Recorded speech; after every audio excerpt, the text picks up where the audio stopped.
Okay, today we're diving into one of the wildest stories in the history of Wall Street. And no, it's not about some big-shot banker or a finance whiz kid. This is about a professional dancer who, while touring the entire globe, figured out how to absolutely crush the market from thousands of miles away. So how did he do it? How did a guy with zero inside access turn a tiny stake into a fortune? Let's get into it. Right here, this is the number that makes the story so legendary. $2 million.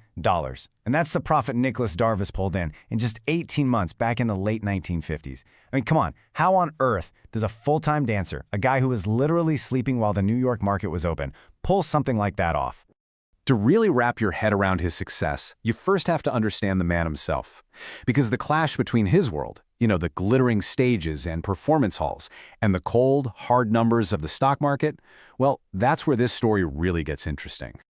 Darvas was about as far from a Wall Street insider as you can possibly get. Yeah, he was trained as an economist, but his profession, his life, was dancing. He and his partner were touring the world. He wasn't glued to a ticker tape all day. He was performing in Paris, Calcutta, Bangkok. His entire connection to Wall Street was a simple telegram, with his trades wired across continents. So his whole journey, it kicks off totally by accident back in 1952. He got paid for a dance gig in Toronto, not with cash, but with stock in a Canadian mining company. It was worth about $3 grand. He completely forgot about it for months, and when he finally remembered to check the price, it had just exploded. He'd made over $8,000 doing absolutely nothing. And that first taste of easy money? Yeah, that was all it took. He was hooked. But here's the thing, that first win was just pure dumb luck. What came next was a multi-year slog through pretty much every mistake a beginner investor can possibly make. This part of the story right here is where the real learning, the real education began. And I mean, Darvas tried everything. He chased penny stocks, he took hot tips from guys he met at nightclubs, he paid for those stock tip newsletters that promised the moon and delivered nothing. He even tried to be a fundamental value guy, buying what he thought was a great company on the cheap. It wasn't. It was just a really costly multi-year education. But every single loss brought him one step closer to his big breakthrough.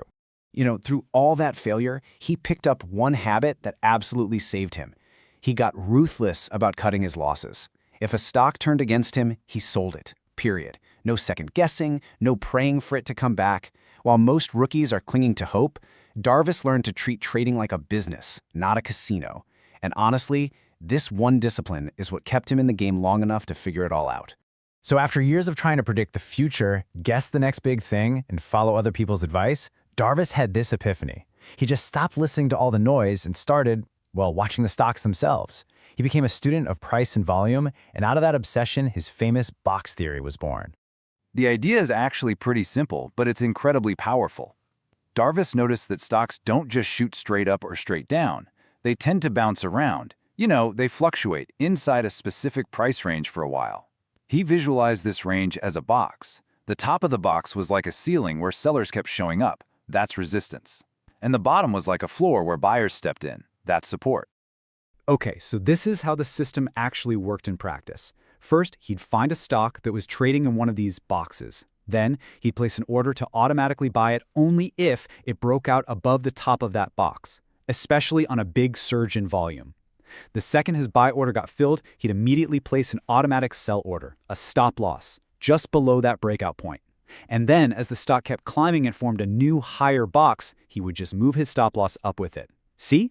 This wasn't about being a genius. It was a cold, mechanical system designed to ride a winning trend and take his own emotions completely out of the picture.